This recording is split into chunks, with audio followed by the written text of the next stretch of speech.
Unusual experiences, unexplained incidents, and eerie encounters. Today we're creeping into the haunted side of history at Andrew Jackson's Hermitage. Oh, Nick is here to tell us more about the tragedies and mysteries around the Jackson family. First of all, we got to start with the home because this dates back to 1804 when they first purchased the property. Correct. That is when Andrew Jackson first moved to the property itself. He would have his first mansion itself built on the property in 1821, went through 3 different versions, and the one we see now today is from 1837. So just a little shy of 200 years old today.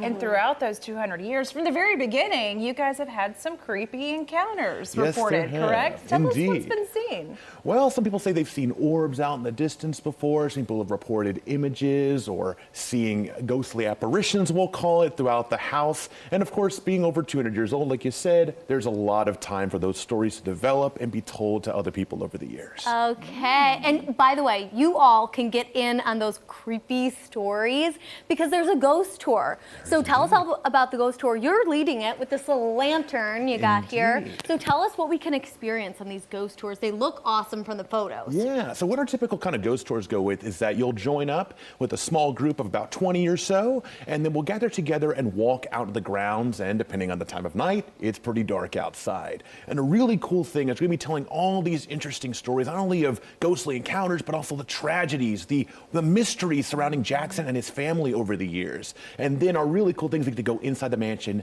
at night. Which in the day, it looks relatively, well, majestic, not nearly as creepy as it does when you see the inside of it, with just barely any kind of light at all inside the house at night. And it's really cool, especially we get to go out to the grave too, where Jackson is buried at as well. Any sightings of Jackson around there? There have been stories, but I personally haven't seen anything over my 2 years, but that doesn't discount anything at all, of course. I have to know, what is your favorite story? There's so many there. Well, my favorite story is actually when you first step into the mansion itself, and you're basically stepping into the shoes of 2 of the ladies that helped turn this place into a museum in 1889. They've come into the house, and they're having to keep care of the house until they get a more permanent caretaker. And so the house is fine during the day, but at night, when they fall asleep, they start hearing these mysterious noises, some clinking and clanking of like chains from the balcony, what sounds like rattling of dishes, which aren't there because it's empty at the time, and even what sounds like a great host of people rushing down the hallway like someone leading them on a horse, possibly Andrew Jackson himself. It's hard to say. But when they turn the lights on, the noises vanish. They go through the whole house the next day, can't find anything at all to explain it. However, the next night they fall asleep, they leave the lamp on because, you know, that was what kept them away the first time. But the noises start up again. Those clinking and clanking of chains, the pots and pans rattling, that host comes over, and they decide bravely that they don't investigate those noises. They just wait it out, and they pass. And in the end, it will take them some time to kind of get over the whole creepy, nature of it all. They do kind of agree that this is the first recorded instance of a ghostly encounter at the Hermitage with the museum era. The first one, which is interesting. Okay, so our friend Nick here, he's an interpreter. So explain what that means when you do go on a tour, what that means as an interpreter, what you do. So like an interpreter is really just a really cool way of saying a tour guide, but it's more than that. You see, when it comes to interpretation, when we don't have, of course, all the evidence of what it was like in Jackson's time, we don't have all the stories, we don't even have all their things, unfortunately, though we have over 80%.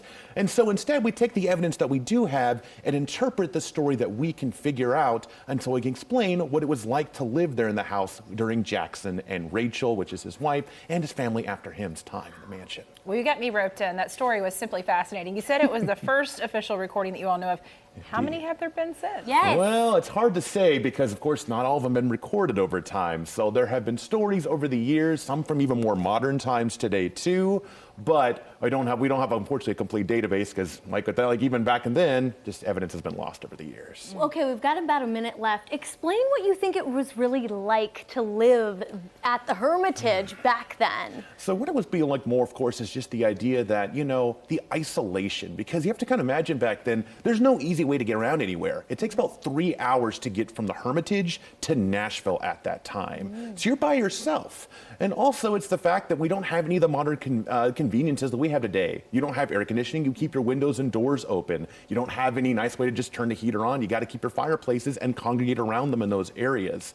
And of course, back then at that time, we were looking at a cotton plantation too. So a lot more crops being grown on the property, but not only cotton, got corn, potatoes, turnips, with enslaved workers there on the property helping maintain those at the time as well.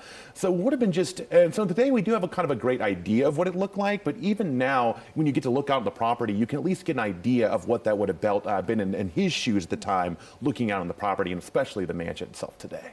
So cool. God, thank You're a you great so much. storyteller. He really Thank is. Nick, you're awesome. Yes. Guys, there are only a few dates left, and they don't want to leave any souls behind. Get your tickets now at thehermitage.com.